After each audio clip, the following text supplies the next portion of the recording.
My name's Sal Valentinetti. I'm from Long Island, New York, and I came here to sing today. Sal Valentinetti, a pizza delivery driver from Long Island, was singing to small crowds in quiet restaurants, completely invisible to the world that was about to fall in love with him. He wasn't chasing fame or cameras. He was just doing what he loved. And the most remarkable thing about his story isn't the golden buzzer or the standing ovations on America's Got Talent. It's what he did after the lights went down and the cameras stopped rolling. Sal took all the blows. I did it more. Long before millions of viewers learned the name Sal Valentinetti, he walked onto the stage of America's Got Talent in 2016 as someone almost nobody recognized. There was no record label backing him, no viral audition clip circulating online, and no carefully crafted reality show storyline designed to pull at heartstrings. He was simply a young man from Long Island with a thick New York accent, a confident personality, and a sense of humor that immediately made the judges smile. Do in New York? I deliver pizzas for my cousin's place. When they asked what he did for a living, Sal casually answered that he delivered pizzas. That alone might not have stood out if he hadn't added the unexpected twist that made the entire audience laugh. He delivered those pizzas in a Cadillac. In a world where most delivery drivers use small, inexpensive cars, the image sounded almost ridiculous. But it also revealed something about him. Sal wasn't trying to create a dramatic underdog story. He wasn't trying to impress the judges with a rehearsed speech. He was simply being himself. Then the music started. Tell me why you've entered the show, Sal. I want to make something of myself. I want to bring back like those Dean Martin-style roasts. Yeah. I want to have fun.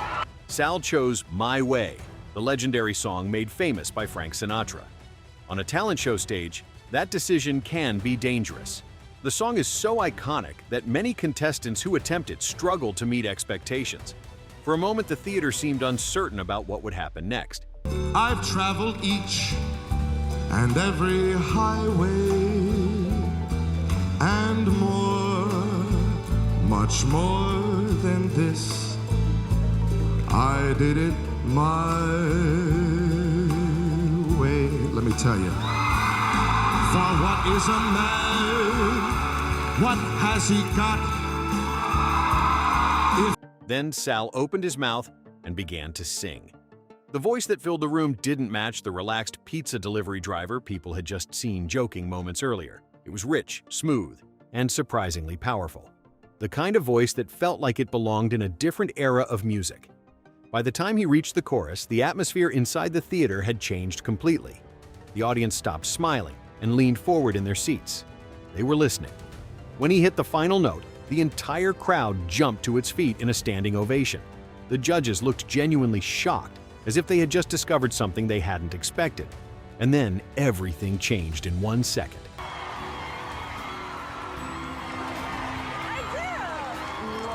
Oh, this is so awesome. Do you want to know how I feel about you? Do you? Tell me. I tell you right now.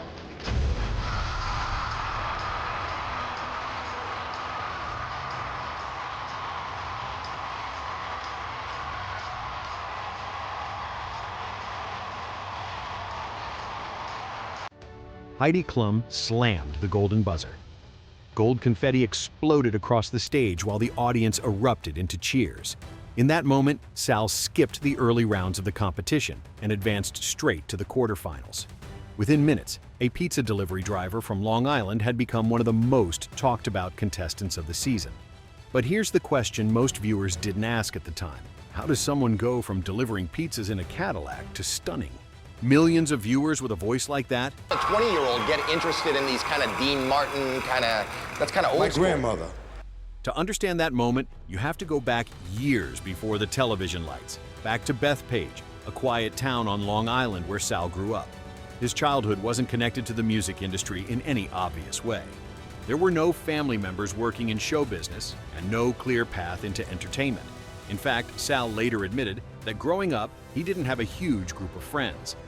When I was very young, I used to go to my grandmother's house. We used to listen to Frank Sinatra, Bobby Darin, Dean Martin. Those guys are my heroes. The way that people know Frank Sinatra, they're gonna know Sal the Voice. Let's hope so. No, not let's hope so. Let's do. The person he spent the most time with was his grandmother. She wasn't just family.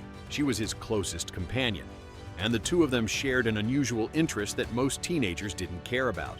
They loved classic music. While many kids his age were listening to modern pop stars, Sal and his grandmother spent hours listening to voices like Dean Martin and Tony Bennett. In a big ball and die. Those records became the soundtrack of his childhood. Without realizing it, Sal was absorbing everything: the rhythm, the storytelling, the confident swagger that defined the crooner era. But here's the twist. Sal never actually planned to become a singer. There never has been and never will be another Francis Albert Sinatra. I gotta say that. Just like there's never been and never will be another Sal Valentinetti. Well, I hope that I could just be the best damn Sal Valentinetti there ever was. How about that? How you doing? I like that. During his early years in school, his main musical focus was on instruments rather than vocals. He spent years playing brass instruments, including the baritone horn, tuba, bass trumpet, and trombone. Music was always part of his life, but singing was not the goal. That changed during a moment that almost seemed accidental. One day during a lesson with his music teacher, Dr. Josef Merkel, Sal asked if he could try singing instead of playing his instrument. The song he chose happened to be by Bobby Darin. As the teacher listened, he realized something unusual. So they called me The Voice, and that kind of stuck. Oh, it's The Voice, you know. And when I was on America's Got Talent, my Instagram handle was very long. It was a mouthful, Sal Valentinetti. And they go, listen, we'll let you keep your last name, but do you have a nickname, anything? I was like, well, people call me Sal. They said, that's already taken. Right. And that's when it became Sal the Voice. Sal. The teenager standing in front of him had a natural voice that many trained singers spend years trying to develop. Dr. Merkel suggested that Sal should start vocal training and even recommended lessons to his family, but the reaction was unexpected. Sal later joked that his mother initially believed the teacher might simply be trying to sell extra lessons. So the idea was brushed aside. No formal vocal training, no structured path toward a music career.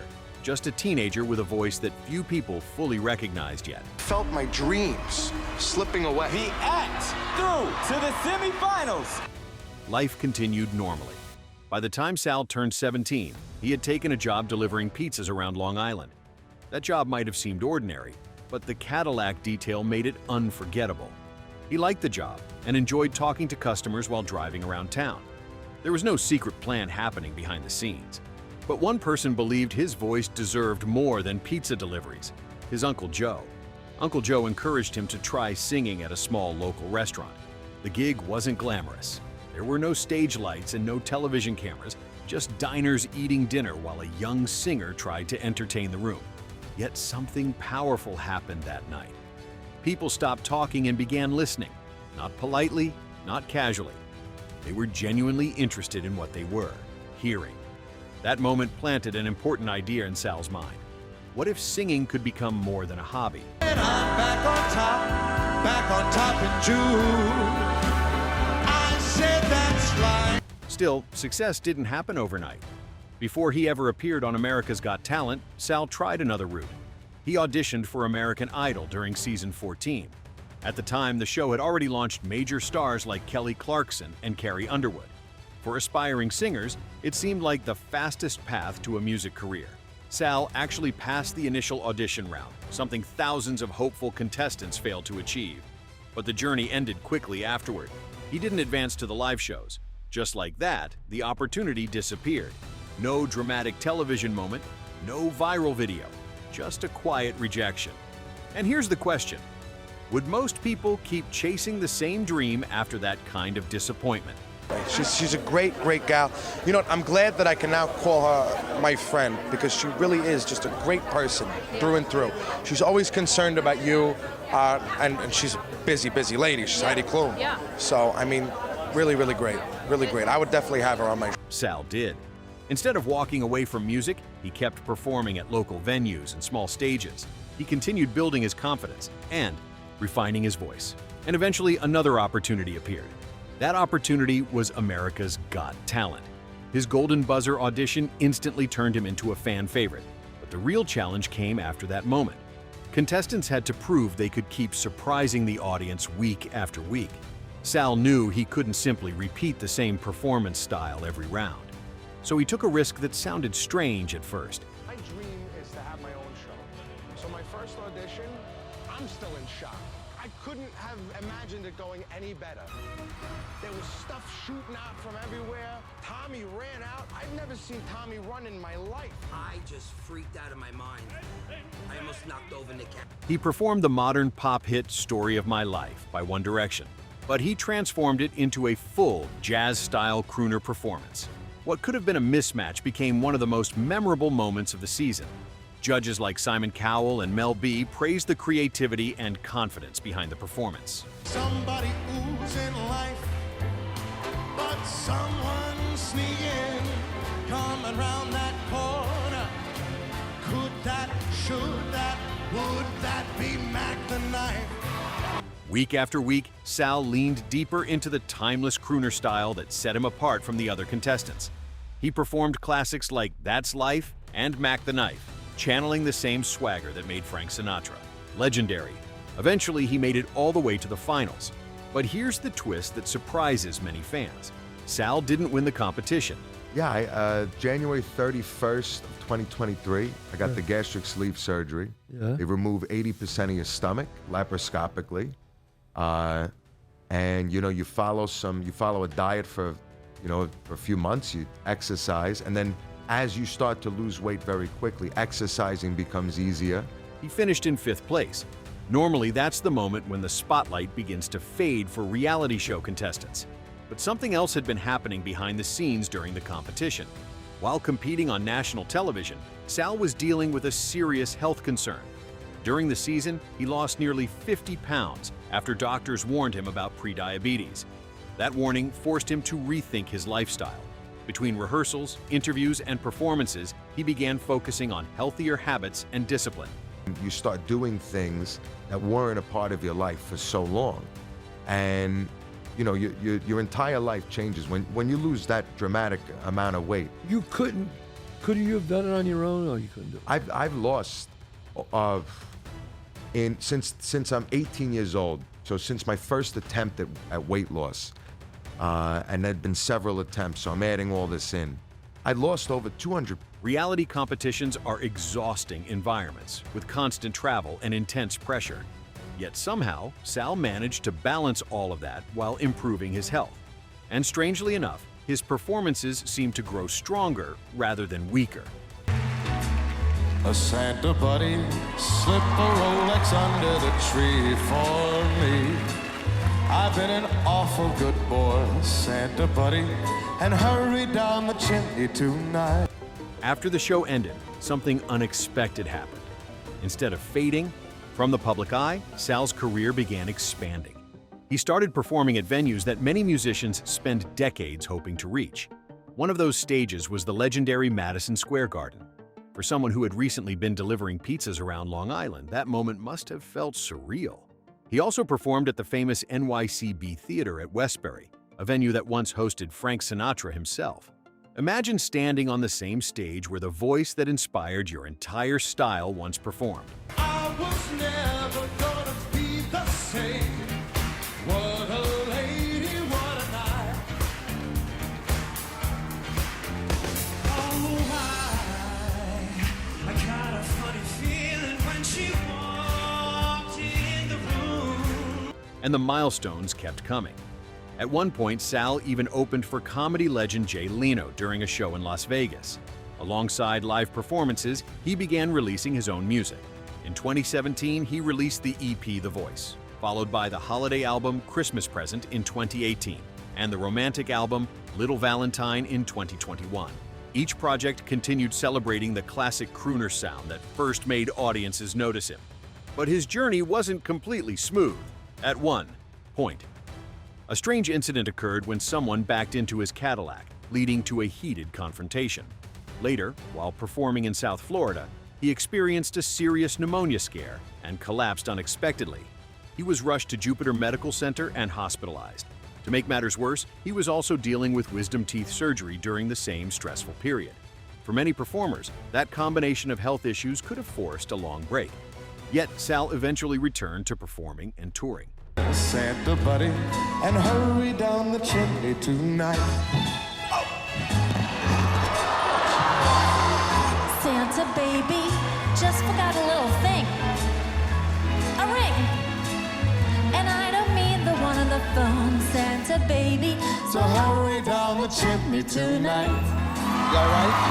Hurry down the chimney tonight. In 2019, he returned to television by competing on America's Got Talent, The Champions. Fans expected him to dominate the competition again, especially after his famous golden buzzer moment. But the outcome surprised many viewers. Sal was eliminated during the preliminary rounds.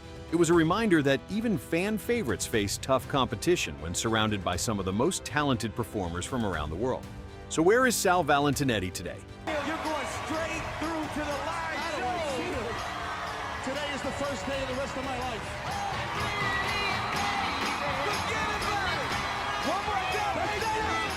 He continues, performing concerts, connecting with fans online, and celebrating the timeless crooner style that first inspired him.